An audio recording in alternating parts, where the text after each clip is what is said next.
टांगी ब्लॉक मणियाठारे स्थापित आरएसपी कारखाना कारखाना कर्तृपक्ष एवं ठिकादार बेपारुआ मनोभाव एवं 5 दफा दाबी नहीं भारतीय मजदूर संघर श्रमिक माने कारखाना मुख्य फाटक सम्मुख में दिवारात्र धारणा बसिଛନ୍ତି।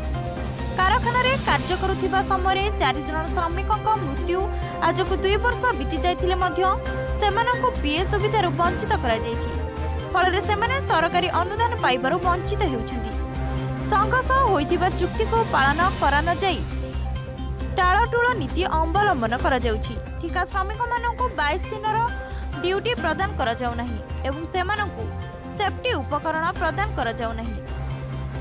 आईटीआई रे नियुक्ति होइथिबा युवक मानकु उचित पारिश्रमिक न मिलिबा एवं मन इच्छा श्रमिक मानकु छटई करबा एमिति 6 दफा दाबी नै बारंबार कारखाना कर्तृपक्ष एवं जिला श्रम अधिकारी को जणाइथिले मध्य कोनोसी पदक्षेप न नेबा फल आज श्रमिक माने दिवारात्र धारणा बसिଛନ୍ତି।